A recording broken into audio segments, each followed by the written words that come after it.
It was exactly 1 week ago today that 2 New York City police officers were shot to death, randomly targeted for execution simply because they wore a badge. For others who wear the same badge, it doesn't get any more personal than that. And so today, in an extraordinary show of unity and grief, more than 20,000 lawmen and women from around the country and beyond gathered shoulder to shoulder at a Queens, New York church to say farewell to a fallen comrade. The first of 2 funerals following an act of violence that has shocked the nation during a particularly divisive period. NBC's Ron Mott joins us now with more. Ron, good evening. Lester, good evening. It was a very somber ceremony here at this church behind me today, a palpable sense of loss and grief in the air. And when asked to describe it afterwards, the vice president simply said it was moving. They came from coast to coast and everywhere in between. Beat cops, park rangers, jail guards, state troopers, thousands in all for one, Officer Rafael Ramos. His flag-draped casket was carried past a sea of salutes.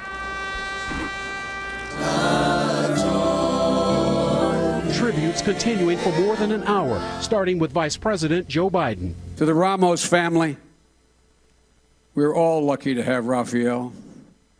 He didn't just have a Bible in his locker, he lived it in his heart. He was a cop for all the right reasons. For those who attended, colleagues from here and far beyond this city, the reasons were different, the sense of duty the same. From California. This is what law enforcement is about. It's about family, it's about brotherhood, sisterhood. From Indiana. I mean, look around you. How could we not? Even Canada. And it really hits close to home when you hear an officer's lost his life. Nothing will ever defeat or divide our New York family. While honoring the fallen officers was the main message of each speaker, both men promoted to detective by the commissioner. Tensions between police and the public nationwide were not ignored. If we can learn to see each other, then when we see each other, we'll heal. We'll heal as a department. We'll heal as a city.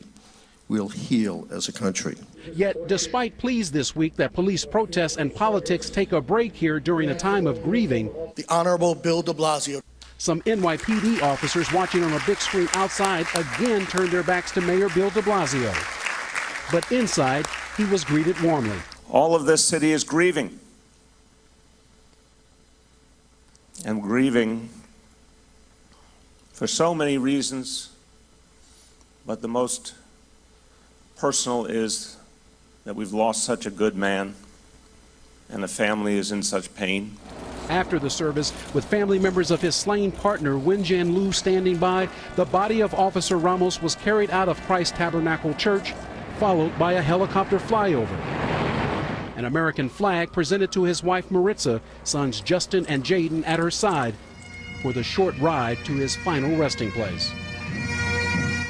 Officer Ramos was studying to be a volunteer chaplain and died on the day he was set to graduate from that program. A funeral service for his partner, Officer Liu, is set for next Saturday.